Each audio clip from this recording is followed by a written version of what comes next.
How are we there, guys? And welcome to another episode of the Smashing Crossbar Podcast. I'm your host, Josh, joined by Ben as always. How are you, mate? Once again, it's a new season and troubleshooting happens like an hour before we start.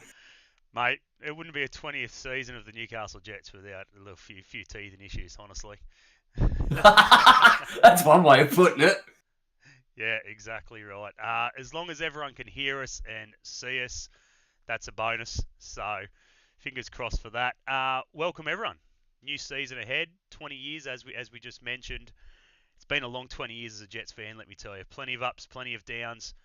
Some very good times, though. Some very good times over the last 20 years. No better, obviously, than the 2008 Grand Final against our rivals, Central Coast Mariners. But we're back again for another year. Plenty to talk about. Hopefully some good results this season. And no better to answer those than Rob, who we are joined by tonight. So we'll get into it. How are you, mate? I'm good, Josh. Ben, how are you? Nice to be back. Start a new season. We're only 5 days away. Looking forward to it. We've long pre-season as always, but plenty to work on. Plenty of new faces. Plenty of changes. It's been a good pre-season again. Yeah, absolutely. We will fire a few questions at you, mate, and you can obviously answer them the best as you can. And as I said, mate, we'll have you for about 20, 30 minutes before we let you go. If there are any questions in the chat, whack them in there. If we've got time, we'll get to them. But other than that, we'll get straight into it, mate. So may as well start off with the news out today. Grozos, 2024-25 captain, 24 years of age, been with us for a few years now. So how did it come about, mate, and what do you think he's going to bring in the leadership role? I look at Costa, and I think from last year, the way he stepped up last year, I think he played with a lot of maturity last year. His performances, I think, indicated that he had good leadership qualities, more so with his actions on the pitch, the way he moved around the field, the way he was quite composed under a lot of pressure games. I thought he stood really tall for us last year. For a young player, I think he played with a lot of maturity. I think the fans saw a whole new different ball game to Costa from maybe what they'd previously seen. And I think a lot of that was down to, giving him a bit of clarity on his role and encouraging him to play with confidence and belief. And I think players, when they get enough games under their belt, they start to believe that they're on their way to becoming a good footballer. And Costa just done it with an element of professionalism and composure for a young player. And I thought it had captain written all over it a little bit. And I think it'll give him that little bit extra encouragement to maybe lead even better off the park. But on the park, I think he does a really good job. We trialled it a little bit in pre-season. After a few 4 games, I went back to him and asked him, did he think it affected you? And he was more than happy to accept the role. So, I think when I look at all the players, he's a good fit. Yeah. Look, he got 27 games in last year, last season, I should say, and plenty of minutes. So there was plenty of full game matches there as well, and he put in a good shift. So, at the end of the day, there isn't many senior players to pick from, So as I said, we've got pretty well one of the youngest squads in the comp. So obviously himself, and I think it's Ryan Scott is the vice captain. Yeah, is that right? Yeah. I think Ryan's a good choice. Now Ryan is got captain material as well, and I think Ryan will help.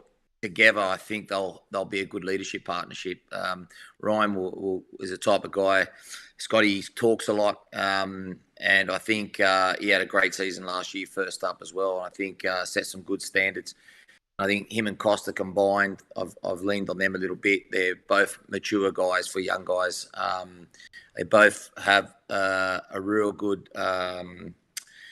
view of the club in terms of how they want the club to be represented as well. They're mature. I think they're good, composed characters, passionate about what they're doing as well. Scotty's very, community orientated, and Costa's well respected by his peers. And I think that's combination is a really good combination. Yeah, absolutely. We were due to have Grozos on tonight, but unfortunately he was unavailable. So we'll try and get him on earlier on in the season. So. God damn it, NBN. NBN beating us to it again. I'll call him out. Yeah, that's it, mate. So obviously, how have the players performed? I guess during pre-season. Any injuries, big or small, leading into round one? Look, early on in pre-season we experimented a little bit. I wanted to challenge the depth and the players' ability to play multiple roles. So we're looking at a few different systems changes early on. I wanted to, because of some of the players that I had at that time, not all the players were in, and there's a few experiments going on. Some worked, some didn't.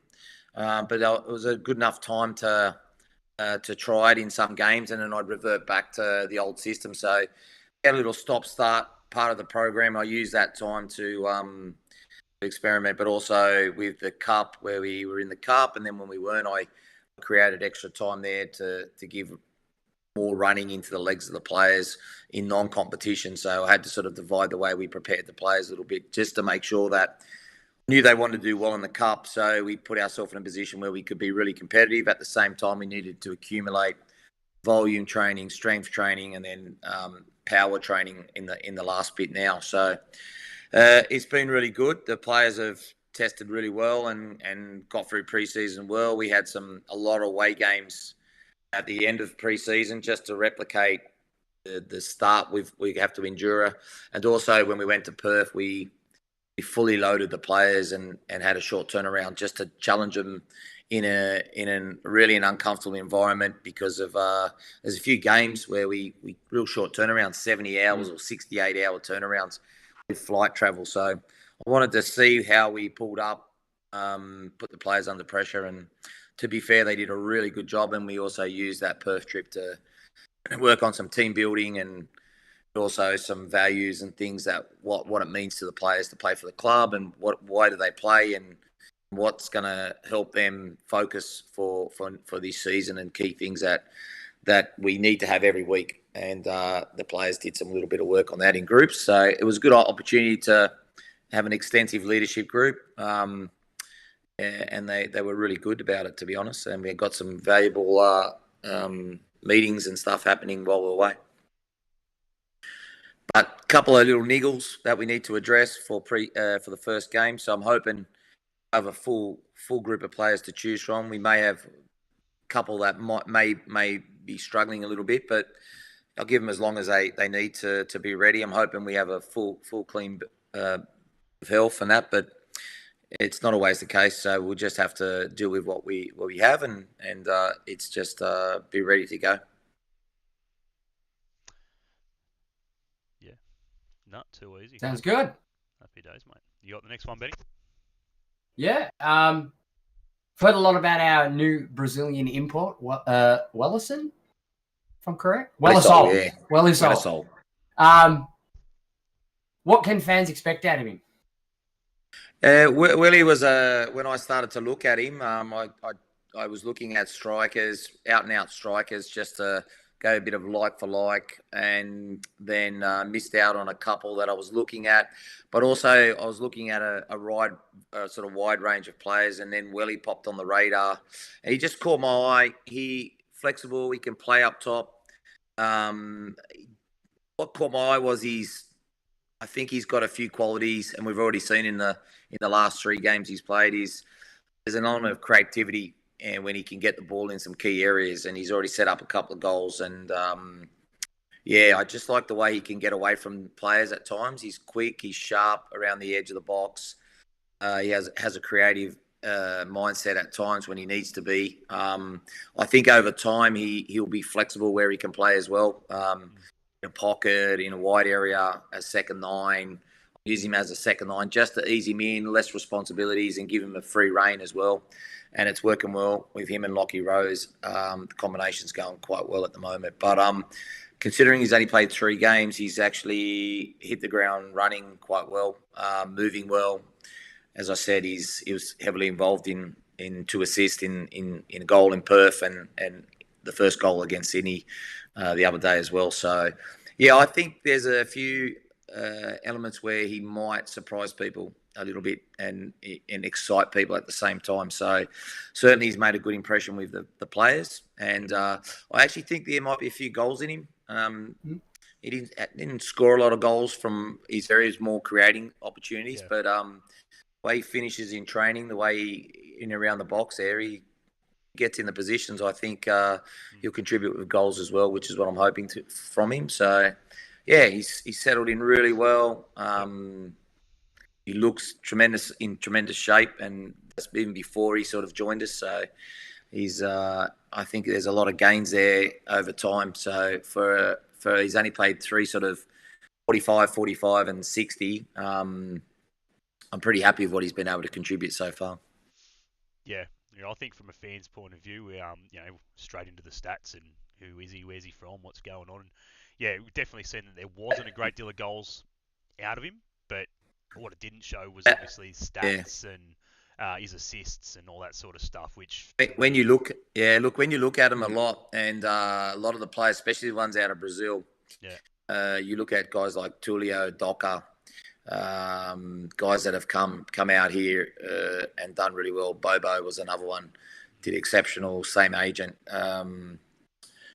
You got to look a little bit beyond. They have a very, very strong upbringing in football. Left home at 11. He's been highly involved in academies, and his exposure levels been tremendous. Serie B is a tough league where he was playing in Brazil. They have competitions that run all year round, and there is some real serious talent, and you don't realise till you get them out here how good they are. He's really, I wasn't surprised. I know another fellow A-League coach that was eyeing him off as well. Both saw the same things. We both saw the same things as well with what he had, flexibility and elements of creativity and stuff like that. So I think more suitable to the fans as well. I think they will like him. I think it's what the fans may want to see as well. Someone that comes in, okay, he doesn't have a big name, but I think once he plays and he shows his qualities, I think they will, over time, they will like him 100%. I think he'll be one, like some players become favourites in that. I think he has that ability to do that. So I'm really excited about him. As I said, not easy to scout, but I think I made a good choice. You used the phrase there, that you look back at them before they get out here and they weren't a big name. Neither was Bezat Berisha. Neither was Bruno Fornaroli. It's about, when you look at him, what do you want to check his character? You look deep, you find as much on about him as you can. I spent a lot of time. I spoke to him, through his agents and stuff, did a bit of research. And then you watch a lot of games on him and you kind of see, and I went back and I watched him when he was 21 to see what had changed in him. So that was looking further back, and not a lot had changed. You could see he'd gotten better, but the actions were there. So you could see he'd had a really good football development, what he'd gone through as a young lad. So yeah, I'm a little excited by him, to be honest. He's been a really good fit. He's like, for no English, he's just slipped straight into the program. We've pushed him quite hard. He's soaked it up. He says he'll get better and better when he gets fitter and fitter. And his English is getting better and better and better.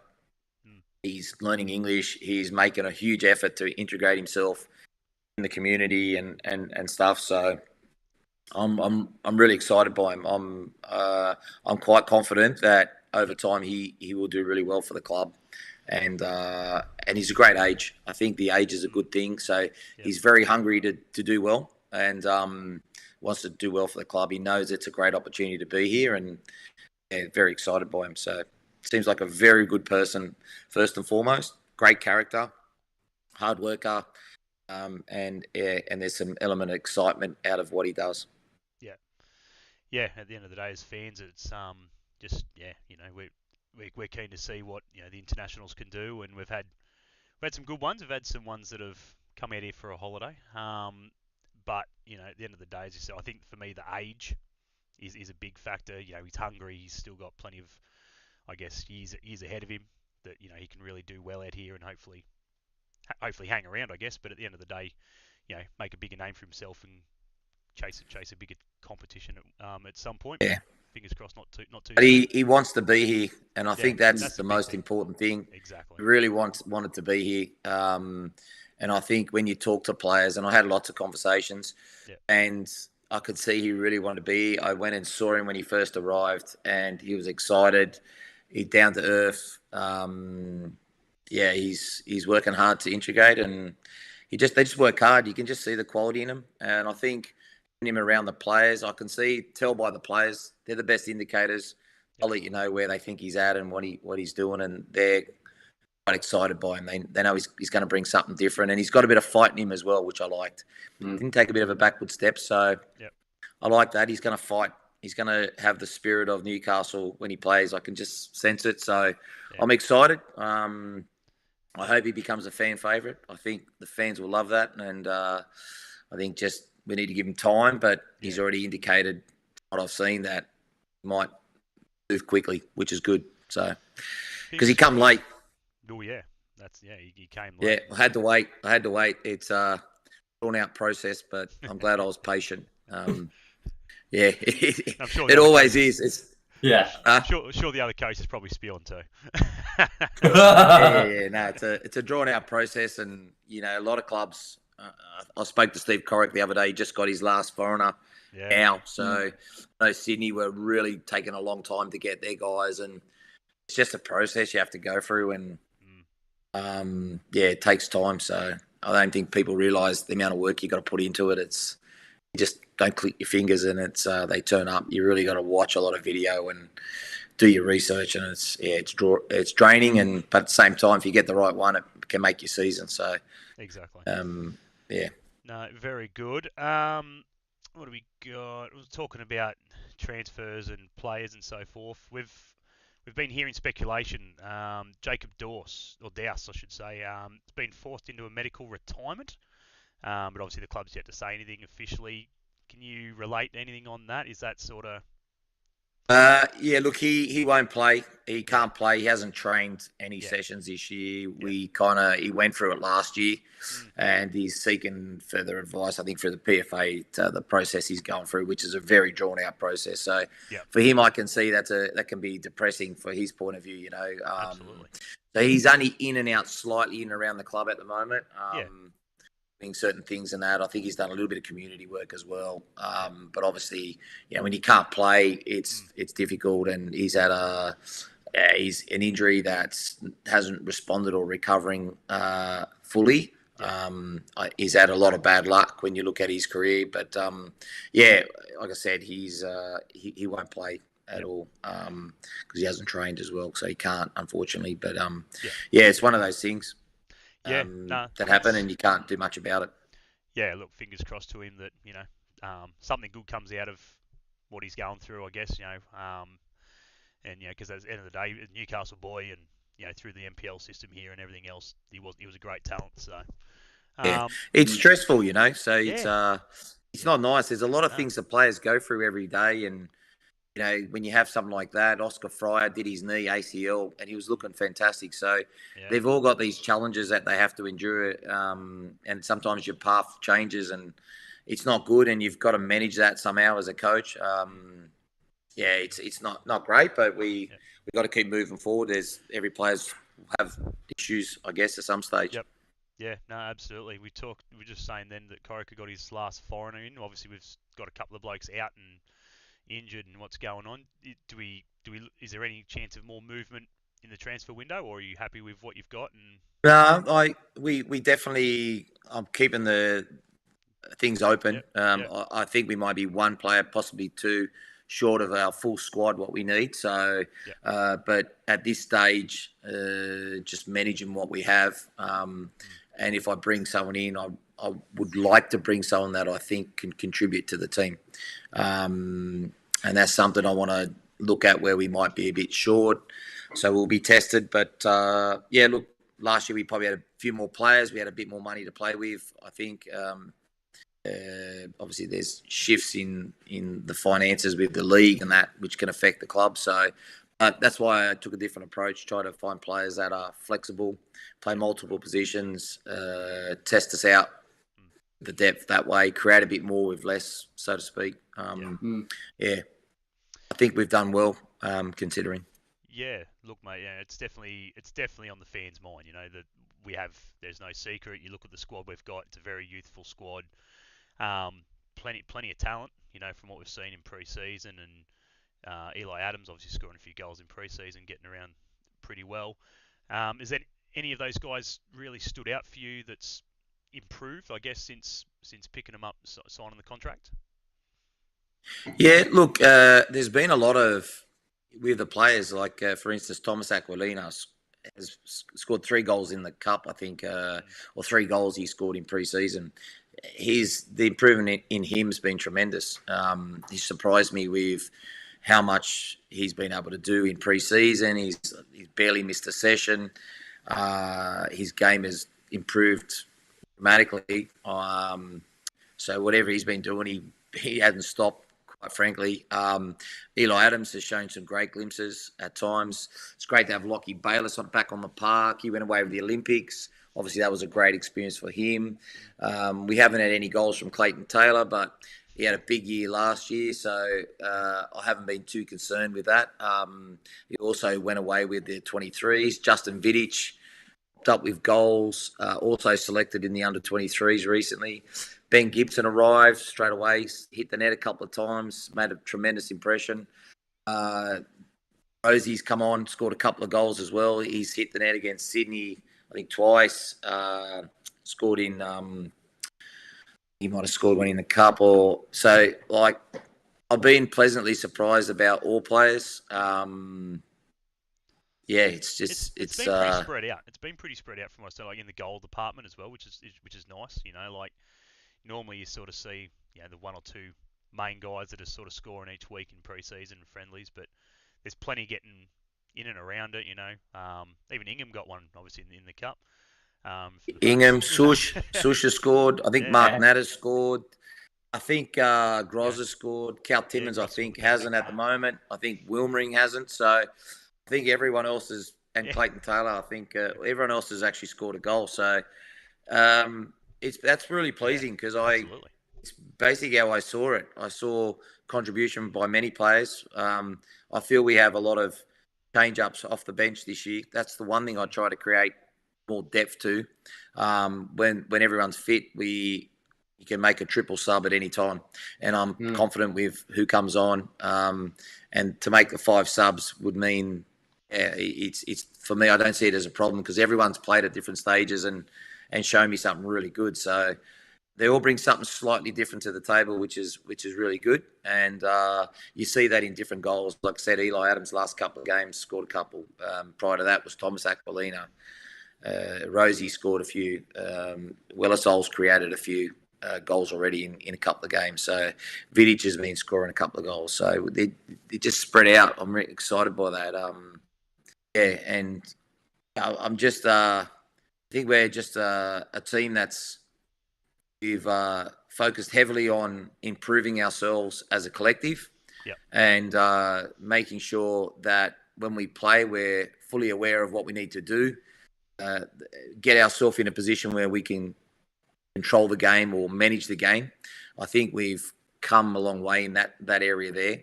Sush has come in and giving some maturity at the back there. Has been really good, which I'm really excited about. Rosie has good qualities up front as a leader. Wellisol shows maturity as well, even though they're still quite young. So I wanted to do that with the squad. Obviously, Stammer came in last year and really grabbed it by the horns. So I see a few others trying to do the same thing. I see that every day in training, which is really good. So excited by that in a real collective effort. Yeah. Well, as I said, mate, we'll slowly wrap it up with you, mate. We don't want to hold you for too much longer, but again, the game round 1 coming up on Saturday, 5 o'clock. Perfect time slot for the families and everything else. 5 o'clock, daylight savings. So as I said, everyone out in the chat and all our members, get out there, support the club this year, and obviously on Saturday.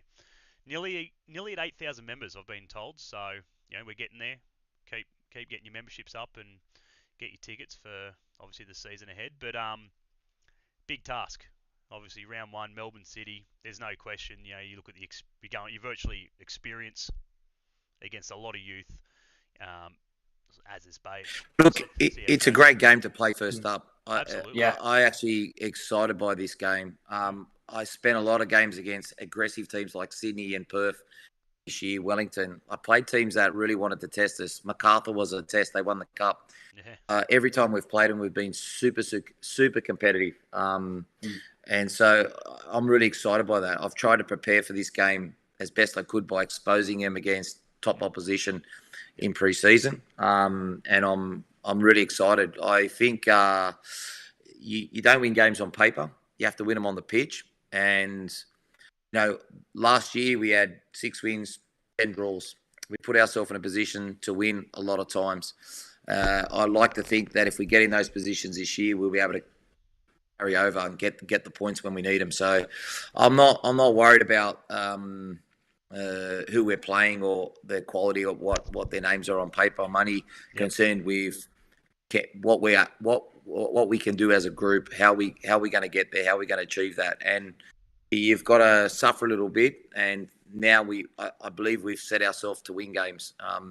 Whether we're young or not, I think we've done the work. We've certainly done the work on the training pitch. And I think every time we walk on the pitch, I feel like we're going to win the game. So I don't ever go out there thinking we're not going to win. It's just a matter of executing it. We certainly have the youthfulness and the talent.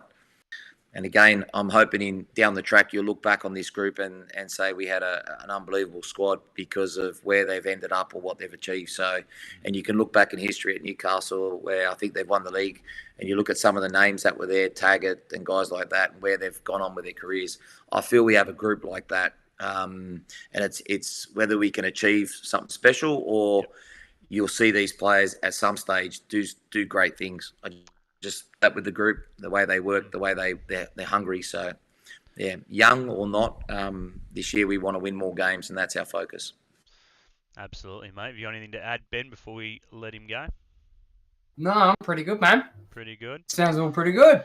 Nah, too easy, mate. Well, yeah, as I said, guys in the chat, get down to the stadium on Saturday night, 5 o'clock, as we said. And yeah, we'll talk a bit more about that when Rob leaves us. But yeah, honestly, mate, we appreciate your time as always, and wish you the best of luck for the season ahead.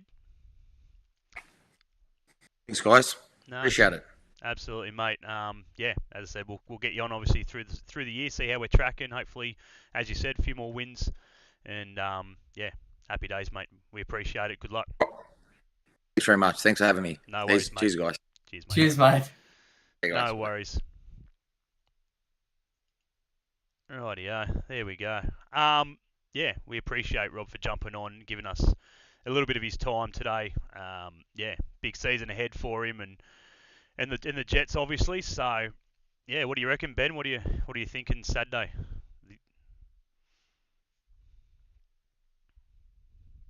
I like the hard games first.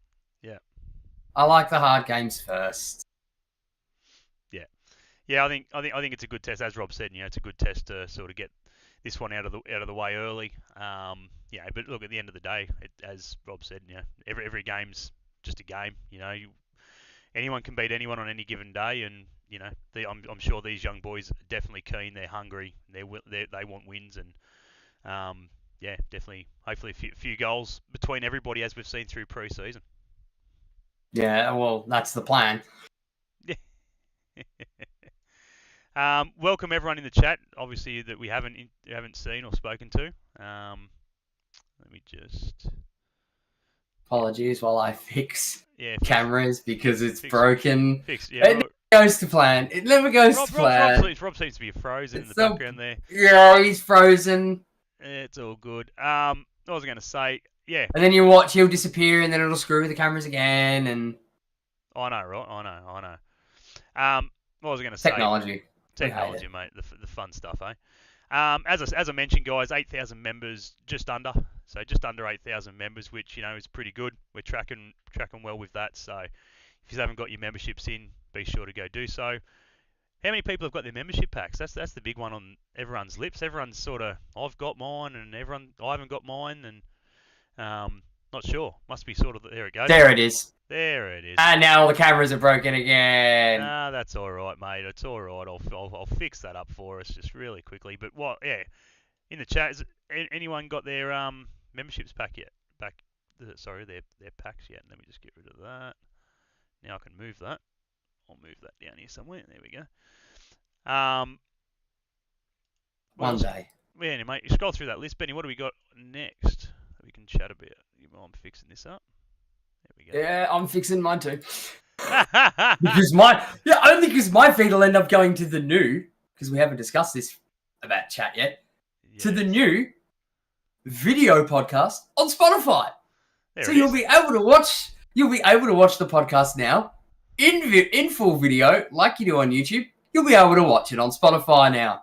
Hey, well that He said we're not technology savvy.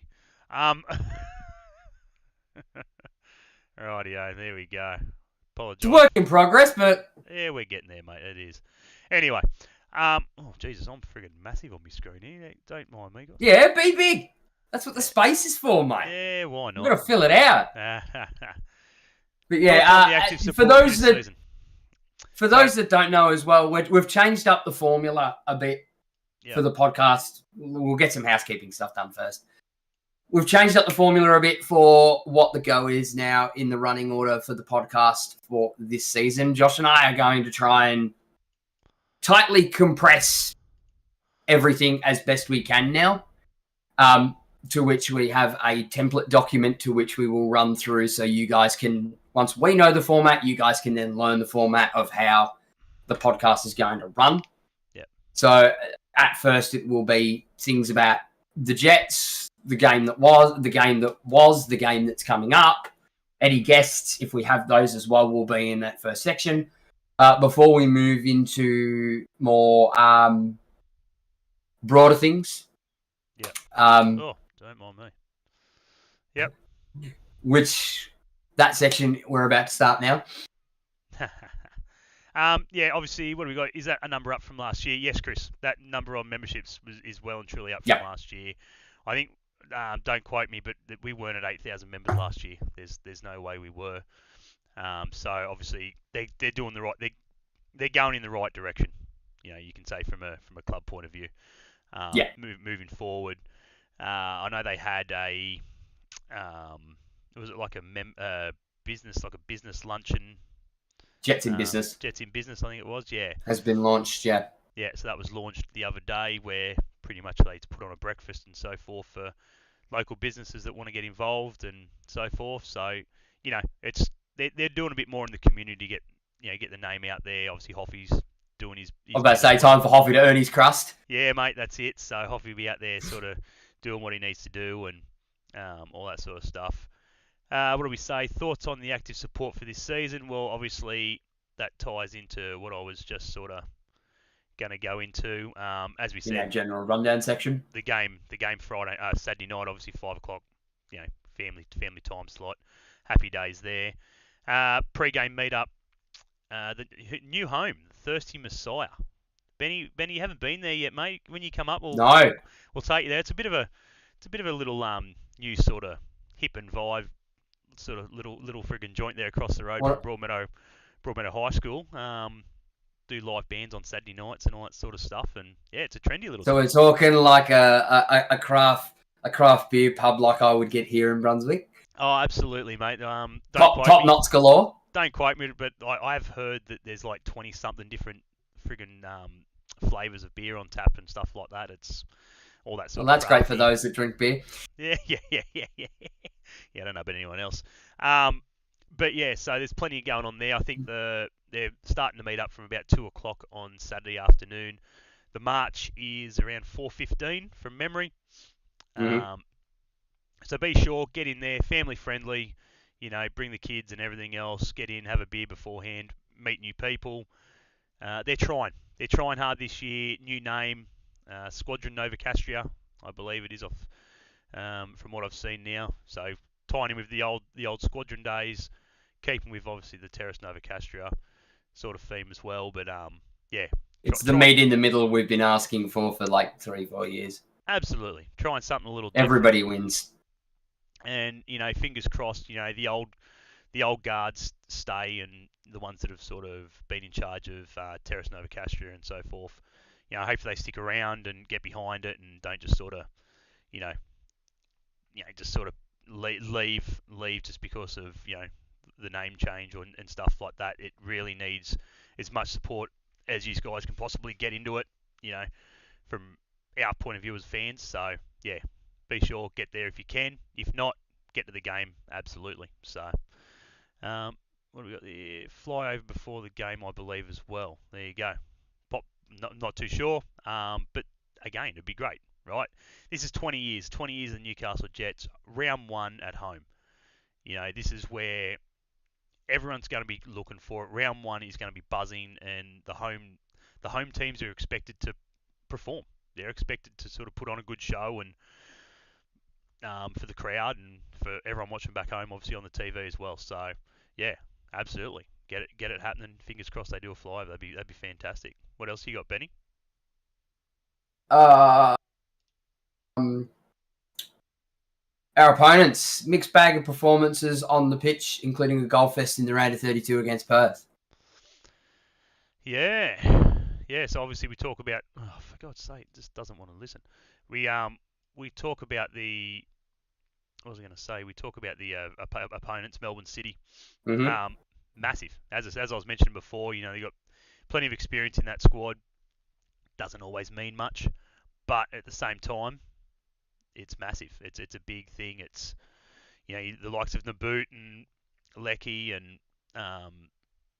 what have we got? We've got Aziz Bayich. Atkinson's back. Atkinson's come back as well. Bayich is there, obviously running the captain. No, not sure how he'll go getting back from Japan in time for Saturday and how fit he'll be. But being the captain, you'd expect him to sort of be willing to back up and give it everything he's got. So yeah.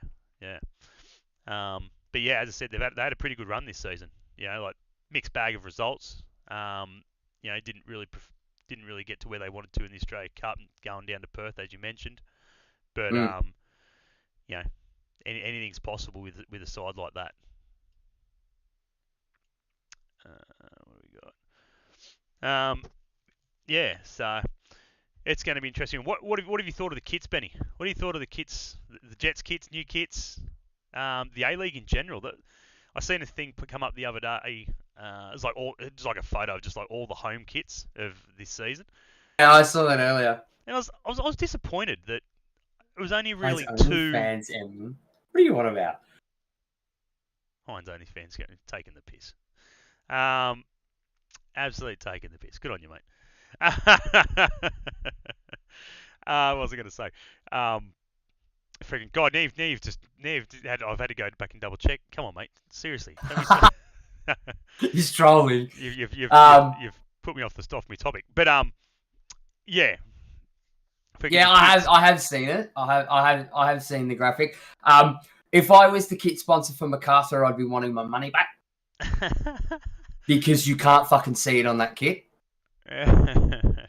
But with black and white diagonal stripes in that patterning, there is no colour you can put on that you're going to be able to legibly read. Yeah. I was sort of disappointed that only two teams went wild, went really wild. The rest were very much plain and basic. Brisbane's home top is rubbish. My God, it is so out there. I get that they were trying to go back to obviously the first season sort of kit, but I don't mind it. I think the only problem with it is that the sponsor needs to be white, not blue, because it gets lost. Yep. But the collar and the sleeve cuffs from the original Queensland Raw, blue and orange, that works. Yep. That really works. It reminds me of the old that blue, that sharp blue, reminds me of the old Jets BLK kits. From the old Beechwood Homes ones. It's that kind of strong light blue. Yeah. Even Sydney's looks like Sydney's. Cities looks like it clashes with Sydney's, but we all know that. Poor fucking Auckland. plain white shirt in the AFC this year, and we all know that'll never get updated. Poor bastards. Because they didn't get it in time. But actually, it's quite a nice kit, their away kit. Yeah. I don't mind their home kit either. Quite nice. What's everyone think of the Jets kits? What's everyone's thoughts? They were released obviously roughly a month ago. What's everyone's thoughts on the kits? Do you like them? Not a fan. The gold. I like the design. Yep. It works. Yep. But like you've said many times, and I will say it again this year because it actually stood out to me this year, the gold is the wrong color. It's the wrong gold. Yeah, look, yeah. And it's like a yellowy, not the deep, like gold. And like even this is a deep, I would say, is a closer gold. It must not be possible to get.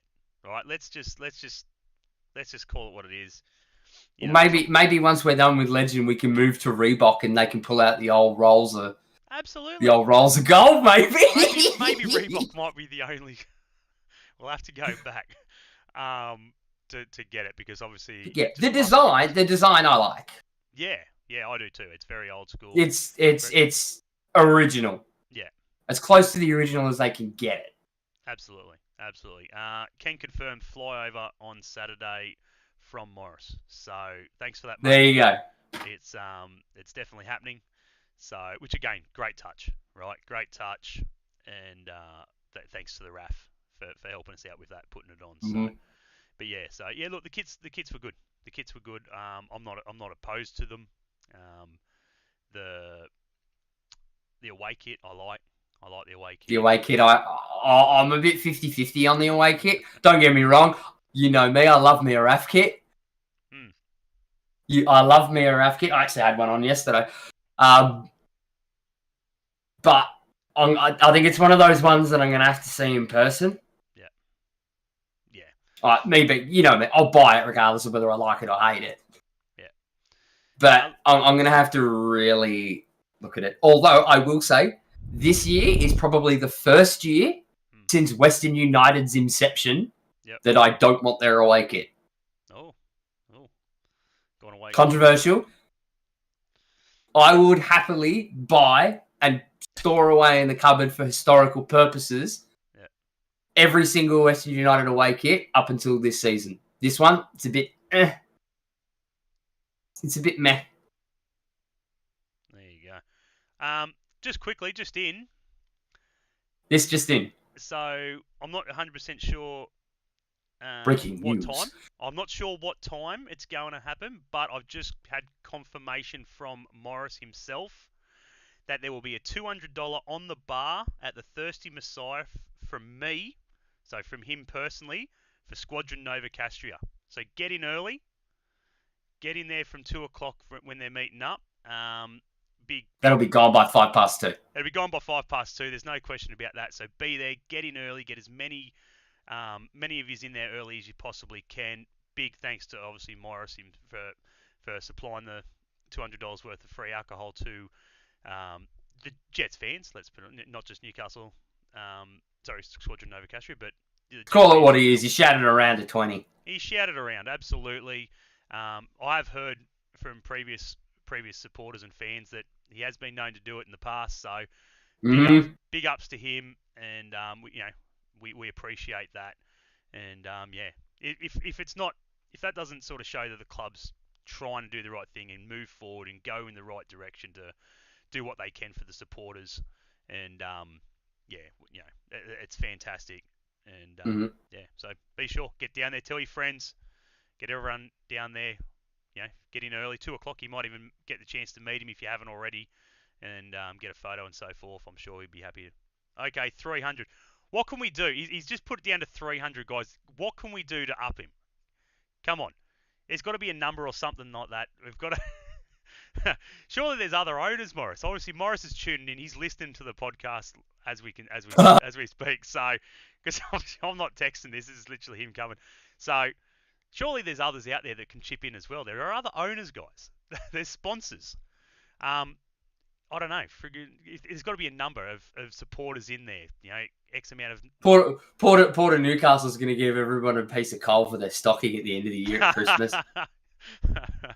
Yeah. Surely that lasts at least 7 minutes. You're lucky I'm not there. It would have lasted about 3. So we're at $300, guys. We appreciate it, and We do. As I said, you probably get the chance to catch up with him briefly. I'm sure he'll be a busy man on day one, but as I said, we appreciate everything that the club is doing to sort of push it forward. Still a third kit to come. Yeah, still a third kit to come. Morris is in the chat. You might be able to sort of give us a sneaky inkling to what's happening with the third kit. But yeah, look, there's plenty to be excited about this season. It is a big one. 20th year. We thank the Jets as well for the background. We're not going to sort of we appreciate them helping us. Thank you for the media team for allowing us to use the background. Tom and the guys in the media department for letting us use the background. I think it looks nice and sharp this year. Season 24-25. That it is. What have we got here? Surely that lasts 7 minutes. But yeah. Shall we move into some more international topics? Yeah, absolutely. Well, I was gonna quickly just go through round one. If you want to sort of run through that. Alternate kit is my personal favourite. There you go. Morris's favourite kit, the alternate kit. Loves it. Loves the alternate kit. So round one, we're just going to quickly fly through these ones. Starting off, Central Coast Mariners, Melbourne Victory, grand final replay. Massive game for both sides there. And, not a bad way to start off the 20th season. The Premiers, Central Coast, and Melbourne Victory, who have been doing some interesting things through the pre-season. They've been pretty quiet in the transfer side of things, in comparison to obviously other clubs, but, he always has been. Yeah, he's an interesting cat, isn't he? Honestly, Snorbo, he's just I don't know. I don't know how to. He hasn't done himself any favours with the friggin' City faithful. Not that there are many. Well, not that if seagulls could talk, if seagulls could talk, they'd rip into him for sure. But he's just an interesting coach. I'd love to meet him one day. He's just a very interesting person. I just don't know how to read him. He's very. I don't know. He's difficult to read. Yeah, very hit and miss, and you don't know what you're getting. And fingers crossed the players do. To me, he's always come across a little bit awkward in his press conferences. Yeah, exactly. Then you got obviously Auckland, Brisbane Roar. Auckland opening in their first season with a game at home. Fucking hanging to watch them. Massive. Hanging to see how they go. Like any new team comes in, there is no salary cap, obviously. They've got players coming out their backside. They've got some great international players that have come in for this season, and Sakai's one to watch. Plenty of backing as well in the back room, in ownership and so forth. They've got I think it's a former New Zealand all-white cricketer and basketball player. The new NBA. Yeah, they added another one earlier this year. The other day, I did read something about it. Yeah, an NBA bloke. Academy sort of director sort of stuff's been done by Terry McFlynn as well. Yeah. And then you got Corey, and then you got old mate who owns Bournemouth. Yep. Obviously they weren't shy as well. They definitely tried to go in and get Woodsy. Yeah, I've seen that. So, Can't afford him yet. Can't afford it, yeah. But at the end of the day, it could be something in the pipes. I don't know how Wellington would take that. I'm sure they'd be itching to get his services as well. Yeah. But Auckland, Brisbane, 3 o'clock kickoff before the Jets. So obviously, while you're having a couple of free beers on Morris, I'm sure they'll have the game on there to while he's sinking down a few cold ones. Which will be interesting there. Obviously, Newcastle Jets, Melbourne City at 5 o'clock, and then 7:35 Sydney Derby, Western Sydney FC. Will be another one we're hanging for. Yeah, it's going to be a good round one. It's going to be a really. Round one always is. Yeah, they've done well. They've done well for the 20th season. I think they've. Yeah. They try and work in those matchups. Yeah.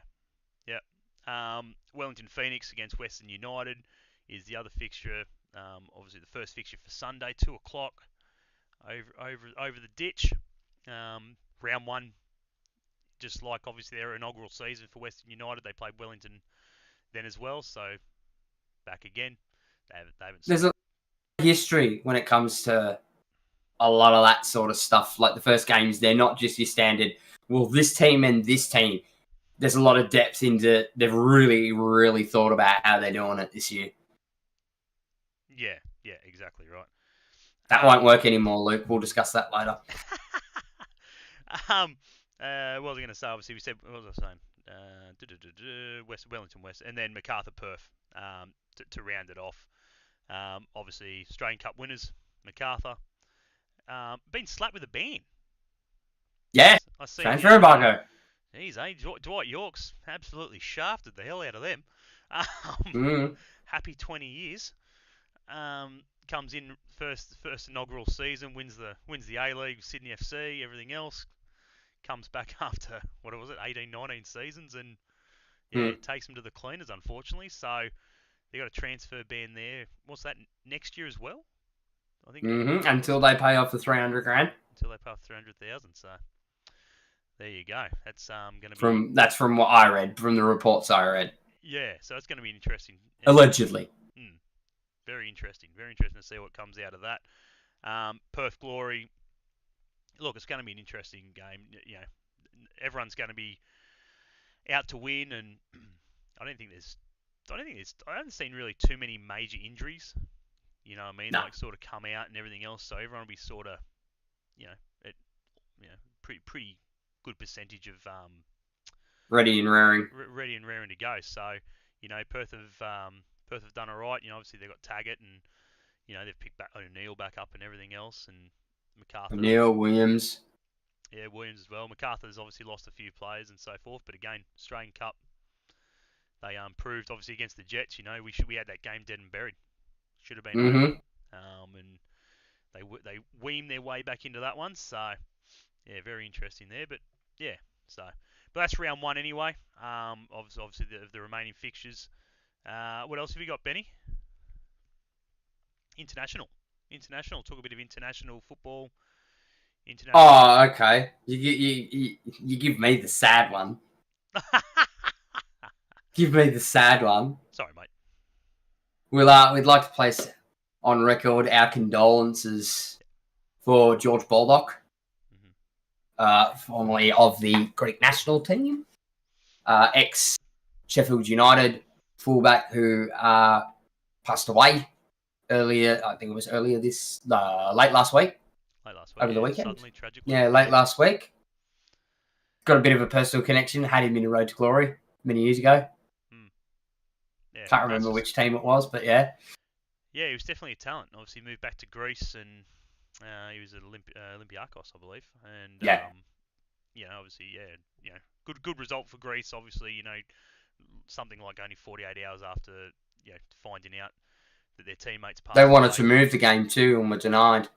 Yeah, exactly right. And then coming out and beating England, which England took it to them. They didn't.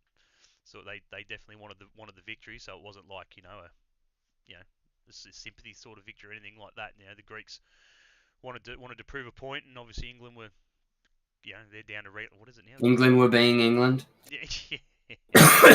Don't know what you're gonna get. But yeah, what are they? They're in like the B division or something. I don't know how it works. That's another. It's weird. It's just a weird setup, but we do pass on our condolences to his family and obviously all his friends and stuff like that. It's tragic news. No one likes to. No one should be going.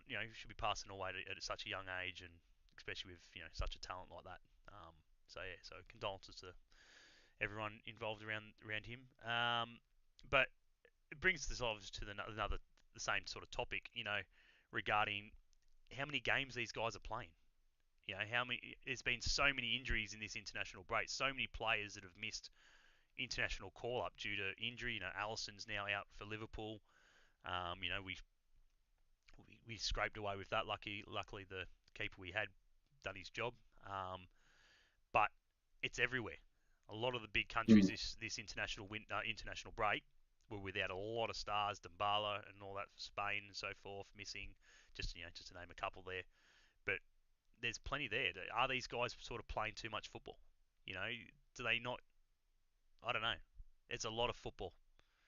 It's a lot of football. It's a debate. It's a debate that needs its entire podcast. Oh, absolutely, 100%, absolutely. But it's definitely got to be looked at for sure. Oh yeah. We go on holidays and so forth. When after or at least we get 2 days of downtime. You know what I mean? Like on a Saturday, Sunday or something like that, roughly. Yeah. The 38-hour week. These guys are doing way more than a 38-hour week. They go training. They've got training games, maybe 2-3 times a bloody in a week. With the schedule. We've got 38 hours a week worth of bloody travel.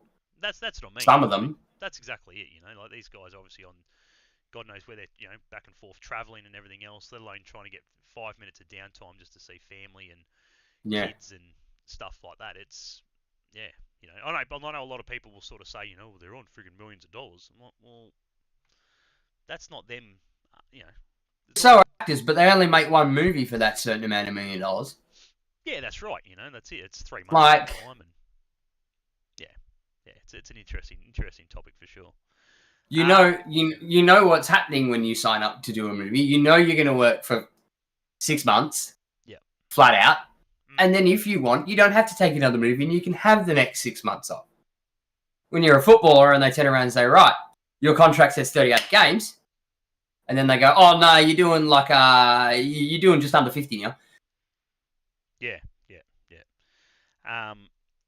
But as Ben said, it's definitely a topic for a full podcast on its own. Full podcast on its own. Which we don't have. We'll do that one in a slow week. Yeah, that's it. I'm sure we'll have international breaks and Christ knows what. Yeah, international break. Speaking of international breaks, Socceroos. May as well touch on the Socceroos. Popper got his Australian coaching career underway with a victory. Look, again, it's probably another full podcast in itself. Popper's what was everyone else's thoughts with Popper's appointment? Happy, not happy, excited? Look, for me, it's a different one. It's a hard one. I'm not too sure. Mm-hmm. Was Arnie the problem? I don't believe so. Was he a contributor? Sure. But I don't think he was overly the problem, and I just want to obviously, again, thank him for his time. You know what I mean, as a fan and as a fellow Australian. He done great things for us, and look, we wish him all the best. I think he's gone on to better things. I believe he's now the coach of the Tim Cahill friggin' All Stars 11 against Ronaldinho, I think, in a couple of weeks' time. Cahill announced the other day. So, obviously, massive signing for him from the Socceroos international gig to. Yeah, it's a difficult one. Yeah, look, but is he? Do I think he's a solution? No. Yeah. Is he the best at what's available domestically? Yep. Yeah. Yep. Is what's his philosophy? We don't know enough yet. Yeah. Is he going to spend time blooding youth? Is he gonna fall back on experience and throw 2 years of Arnie's tenure out the window if he doesn't go youth? Yeah. Arnie was forward thinking. Popper strikes me as very much a here and now. Correct. We have to deal with what we've got here and now. Yep. And not look towards the next World Cup and who's going to be playing at that World Cup. It's, well, we need them now, so I'm going to play them now. Yeah, but they're going to retire before the next World Cup. Yep. So you're fucked. And I think that's the thing. I don't know. It's just a hard one. It's the same thing. It's hard. Yeah, I'm not sold on the signing, but I'm not sold on his brand of football. Nah, either am I. When they went, and you've got to think, right? They go down 1-0 to China. Everybody's thinking, holy crap. Yeah. For me, it's that I like the touch and go, the kick and run style football.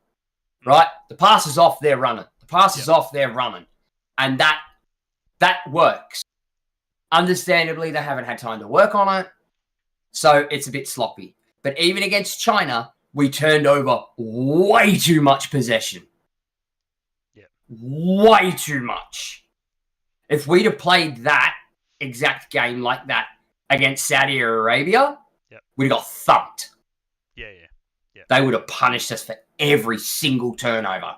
They're, you know what he's doing? He's pulling what I said to you years ago about Elvis Camsoba. Once he learns to slow down and not think 3 steps ahead, magic. Yeah. He's got to get all 11 of them on the park now to stop thinking 3 moves ahead. They've got to slow down. Welcome, Nam. Who is the best Premier League player? Look, mate, it's definitely a tough one. I like answering people's questions if they whack him in, if I can. Chris Russell. Mikhail Fassel. Anyone from the Liverpool squad? What on, Chris? Mikhail Fassel. Yeah. Look, I think Palmer. I think Palmer's doing pretty well at the moment over at Chelsea for a squad that's got 5,000 players in it and friggin' needs 3 double-decker buses to cart them all to games. To be brutally honest, I'm 2 leagues away. I haven't even looked at a Premier League result yet this season. No, it just doesn't. For some reason, I'm just not interested in it this season. Come find me, down I'm just not.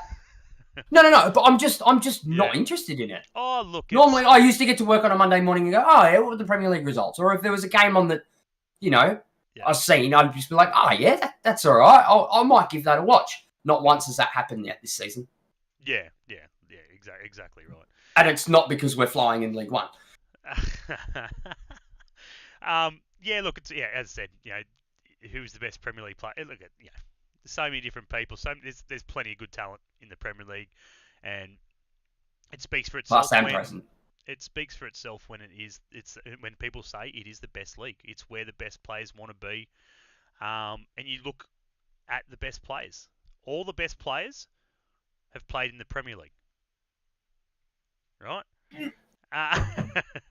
So that's my thought to obviously my dig at Lionel Messi because I'm a Ronaldo fan, I guess. But Ben's gone missing for a couple of minutes.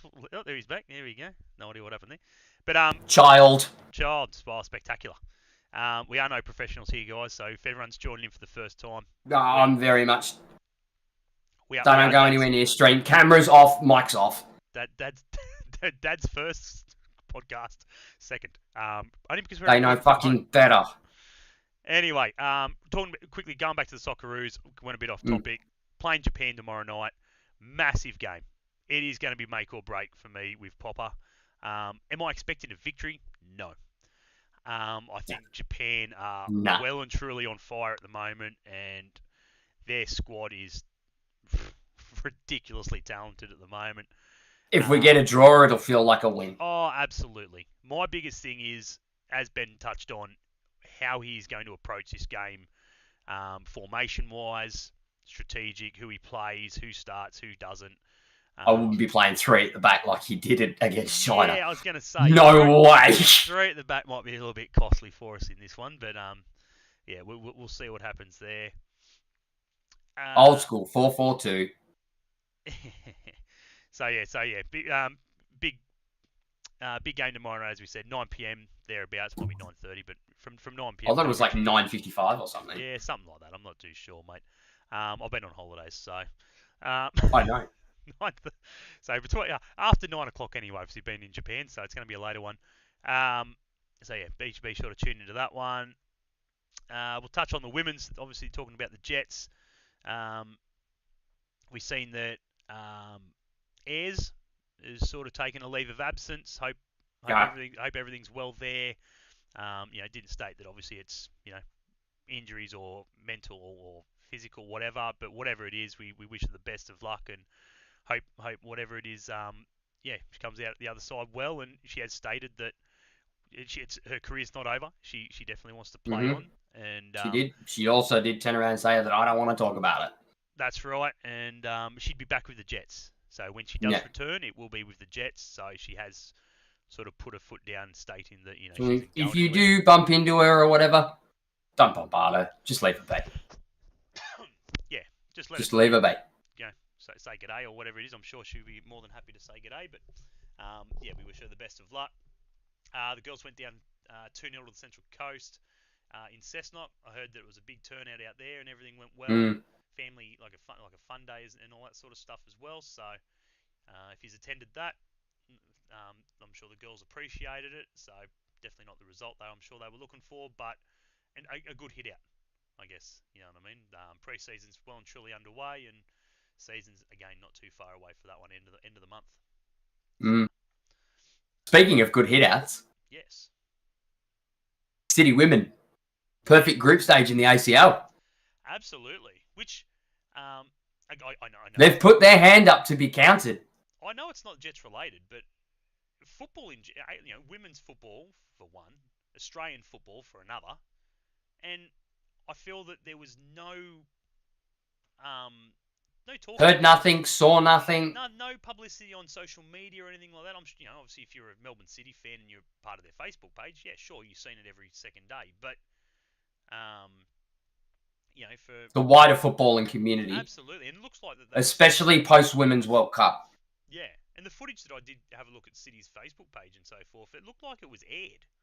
It definitely looked like it was watchable. Like you could watch. Yeah, it was broadcasted. Yeah, definitely poor in regards to televised situations because as I said, it's not Jets related, but not every day that an Football's football. Australian team gets to play in an Asian Champions League and dominate like they did. Yeah. Big dominance, 4 games or whatever it was. I think it was almost a clean sheet every game. So yeah, doing well for Australian football and obviously Australian women's football as well. So big ups to them for that. What else we got there, Benny?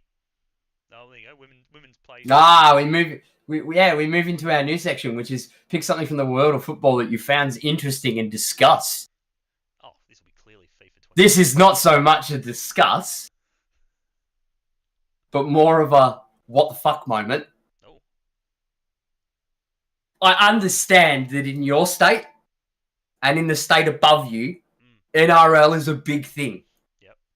But where the fuck do you get off telling one of our Matildas to put her career on hold and tell her that you're coming home to play here because you can't do it over there because our golden boy needs to stay here?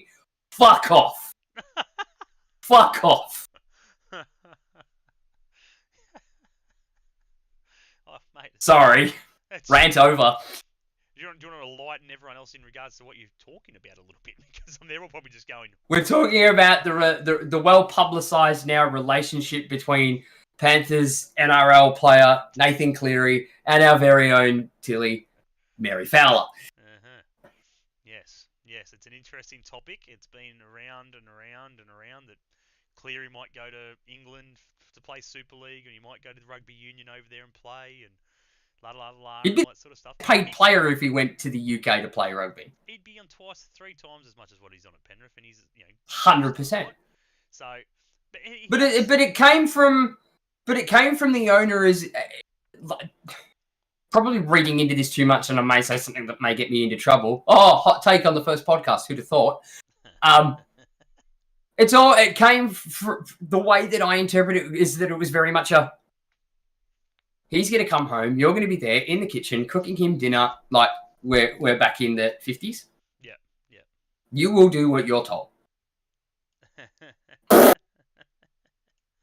You can jam that up your ass. And I can tell you right now, Mary Fowler would very much not hold her tongue.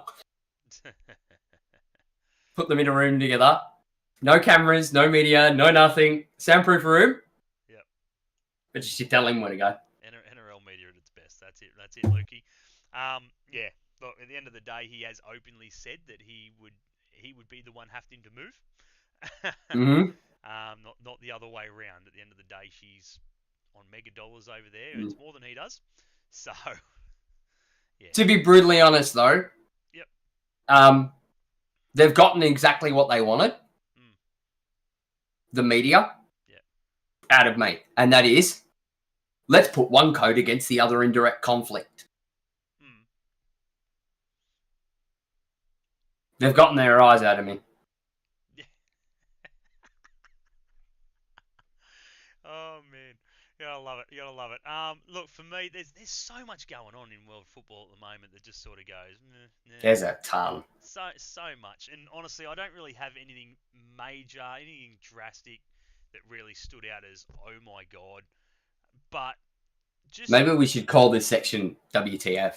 Yeah, just just call it what the fuck. It was funny. I was watching. I got home today from holidays and I didn't, done everything. I was relaxing on TV. I was watching TV and I seen, there's been so much hype about the Welcome to Wrexham and so forth and all this sort of stuff. I haven't watched it in a while. Yeah, I haven't. I don't think I've watched the latest season, to be honest. Season 3. I've seen like the first no, I think there's 2 season episodes. 4. I think it's season 4. I think it's season 4. I can't remember what season I'm up to. I've seen 3, but I think there's a 4. But anyway, there's been so much hype, obviously, regarding Wrexham and their rise and everything else and la la la. Anyway, I was watching TV and on it was the class of '92. Ah, I've got that. Right, so obviously talking about Selford and the class of '92 going through, buying the football club, your Ryan Giggs, your Paul Scholes, your Gary Neville, Phil Neville, Nicky Butt, David Beckham owns a bit of it as well. Gary Neville just. What's his name? Is it Vincent Tan? Vincent Tan, which he now is. Is the other one? He's not anymore. Gary Neville bought him. Oh, okay. Gary Neville bought him out last year, so he. That was a smart idea. He's now the majority stakeholder of the club. But like I was watching it and it was like season 6, season 6, episode 4. So that, they're miles ahead of Welcome to Wrexham. But it just sort of got me thinking to it's like the new age of publicity. How can I get my club recognised? How can I get my you go back to Goal, like your movies, right? Like Goal for Newcastle United. Bend it like Beckham. Getting Bex's name out there, and all those sort of things. What was the other one I was thinking of just before as well? Bloody. Damned United. Damned United. Sunderland to. Damned United. Love it. Yeah, love it. Great movie. And it just got me thinking to what is the best football documentary / movie that people. I thought I'd bring this one out to the fans as well. What's your favourite footballing movie / documentary that you might have seen? Whether it could be just a basic documentary like the Pele documentary, the Maradonas. They're great in their own. right. If I'm giving you that answer, I've got to split them. Oh, split. Movie. Okay. And then documentary. Okay. You know what I'm like. I spend half my life on YouTube, mate. You've seen some of the shit that I watch. Yeah, absolutely. I'll sit there and just watch fucking Tifo football for like 4 hours. Yeah. Or fucking, I'll find something on a player. Like the other week I watched, I think it was like a 3.5 hour documentary on the Calciopoli scandal. Yeah. I'll sit there and watch that sort of shit for fucking hours. Couldn't tell you a doco off the top of my head. I've seen a couple of good ones over the years. If it's a movie, or a movie / loosely based biopic, hands down, Damn United. Damn United, yeah. Hands down. It is a good one. Hands down. If you haven't seen it. If you haven't seen it and you know who Brian Clough is, go and watch it. Yeah. Go and watch it. Yeah, for me, look, documentary-wise and so forth, I think there was a recent one that's just come out for crap, now it's gone blank. The Argentinian, it's on I think it's on Netflix and so forth. Oh shit, he's at Porto. No, he's at Benfica. Di Maria. Yeah. He just put it. I watched that the other week. Really good documentary. Probably, definitely up there. Movie. Oh man, yeah. Obviously, Chris Goal. I reckon Goal. It's a great movie, but for me, Green Street Hooligans. It is a banger. Yeah. Love Green. It's just a great, funny movie. You're talking about the hooligans of the old. The Ronaldo movie. Yeah, Ronaldo movie was good too. Ronaldo's movie wasn't too bad. Chris, have you seen The Damned United? Oh, if you haven't, go and do it. Go watch it. What's his name? Fucking Michael Shane. Oh, Morris is just. Oh, yes. That is a Fucking banger. What does Morris put in? Morris has just put in. I just lost me bloody friggin' thing out. It is purely belter. A must watch. Purely belter. I haven't seen it. There you go. So if you I'll haven't have to seen it, download that's a it. good one. That is a good one. Yeah, it's been a long time since I've actually seen that. That's I don't know. No, it doesn't ring a bell. Another really good one there. So, yeah, that's ours. Obviously, as we said, Ronaldo's put in goals surely. No, I'll have to. There you go, Chris. Yeah, go watch it. It's fucking brilliant. Yeah. So there's a couple of good ones in there, but yeah, we're gonna wrap it up there anyway, guys. We do appreciate everyone for jumping in on tonight's inaugural podcast for the season. A bit rusty, obviously. We do apologise for those little hiccups. If you guys know any local businesses and stuff like that out, we put it on our Facebook the other day in regards to sponsorship and stuff like that. We're definitely not looking for money or anything like that. Just want to put that out there. We're not looking to get cash off people and so forth to sort of run our podcast and everything else. We're more than happy to accept cash donations and sponsorships because at the end of the day, any money you give us, like Gabriel Mar Optometrist, Kafi Cafe, we buy a little bit of equipment with whatever we get, but we also put money back into local football in some capacity, which is pretty much what I've done with all of our money sponsors in the past. But yeah, any local business, we just want to help. You know what I mean? That's for us. We want to help local businesses get their name out there, whether it be just grabbing some of your merch and putting it up. Coffee cups. Ben loves his coffee cups. He'll smash it. That's the first thing I said. The best way for me to promote your business is get me a coffee mug. Yeah. Because how many times do you ever see me sit at this podcast and not have a cup of coffee in my hand? Hello. Hashtag not sponsored. Yeah, that's it. Yeah, exactly. Again, stubby collector, right? So feel free, get the stubby holders. Yeah, stubby holders, baseball hats, anything that's got even a logo that's visible, a shirt, something that we can, actively, visibly promote. Yeah, and that just want to make that clear that it was definitely not regarding money or cash sponsorships or anything like that. As I said, we're more than happy to accept those because at the end of the day, it does help us get better products and better equipment and everything to sort of do this, even just run time, you know what I mean? So we will take them, but at the end of the day, we're just here to help any way we possibly can. So feel free to do that. Other than that, as we touched on at the start of the podcast, 20 years, as you can see above us, 20 years, Newcastle United, 2005 to 2025. It's been an up and down season. Up and down 20 years. Hopefully this season is an up. We've seen so many good things come from the last couple of months. New owners. Again, Morris is in the chat. We appreciate everything that you've done so far. May it continue. May you guys have plenty of success and enjoyment. I think that's the biggest one for me. I hope you guys enjoy the ride with us. You know what I mean? For me, that's the big one there. To him, sponsorships as well. Obviously, we've changed sponsor.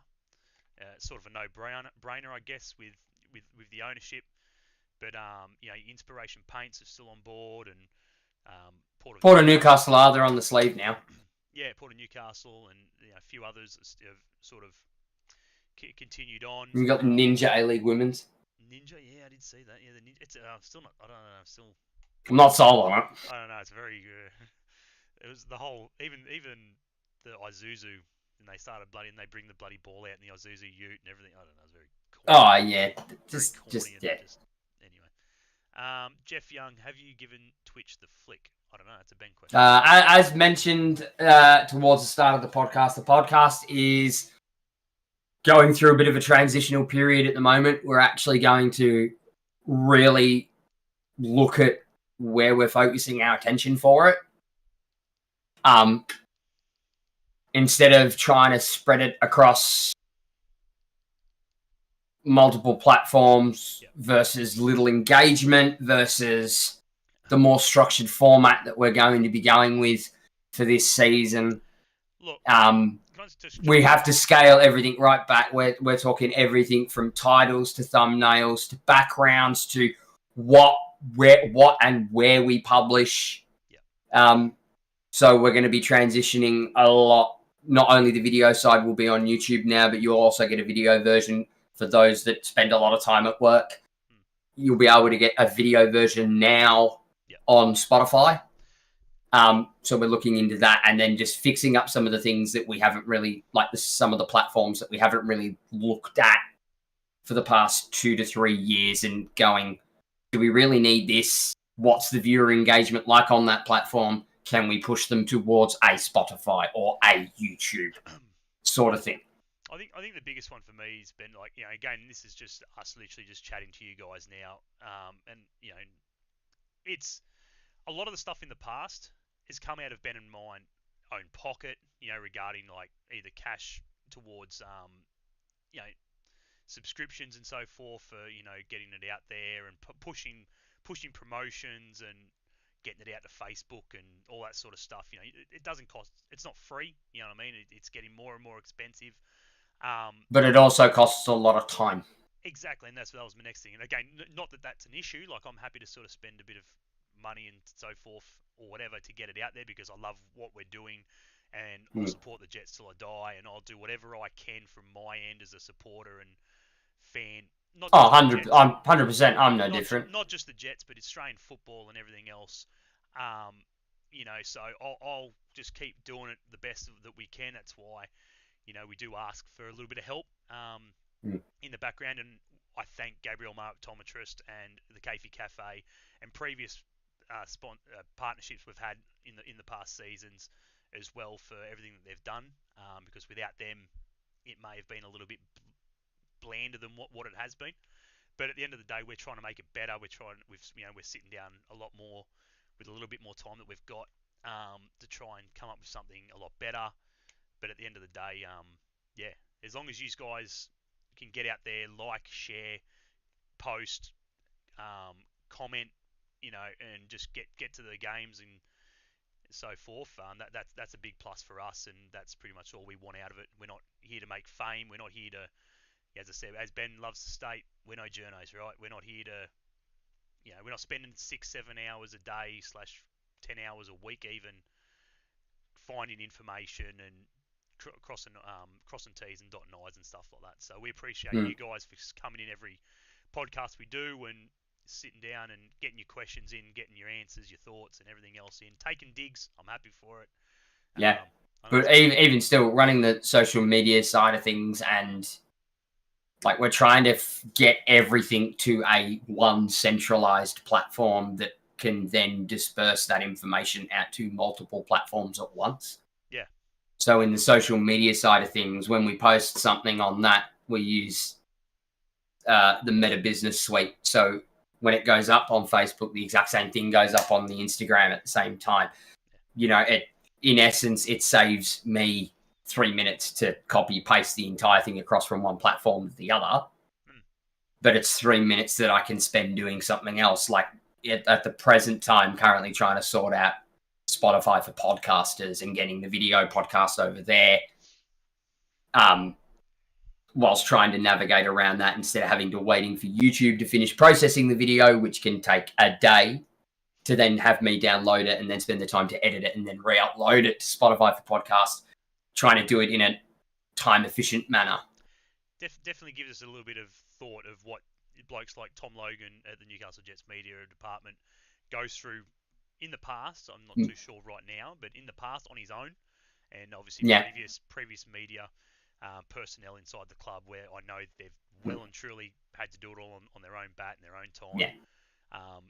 And they've got more platforms to push it to than us. They're pushing it at Facebook, they're pushing it at Twitter, they're pushing it at Instagram, and everything's the same thing is going the exact same time across everything. Yeah. So, but yeah, other than that, as I said, guys, so we hope you guys are enjoying it, and we will keep and continue doing it to the best of our ability each week and each season. May there be another 20 seasons to go of the podcast. We'll be old then, but we enjoy pass the torch by that stage. Yeah, that's it. Hopefully, fingers crossed, we can just sort of sit back and at that stage. But at the same time, friggin' we do it because we love the club, and we may not be able to get to every game, especially Ben being in Melbourne, but we do what we can to sort of help out and show our support. Help out in our own way. Yeah, that's it. Show our support. So, but anyway, as we said, guys, we appreciate everyone for jumping in on tonight's podcast. We do thank Rob again for his time, as well as I said, Jets Media and owners, obviously Morris and so forth, for giving Rob a bit of his time tonight. And fingers crossed we can get a few more players on each week and so forth, and we'll start hitting the women as well and the youth. Get those guys on, and I guess obviously the women's season will be starting to get underway soon, and everything else, and it'll be all rolling then. Obviously, a few games in Maitland this year for the women, a few games at number 2. So yeah, as I said, guys, nearly 8,000 members. Get your memberships, get keen, get down to Newcastle, McDonald Jones Stadium on Saturday, 5 p.m. kickoff.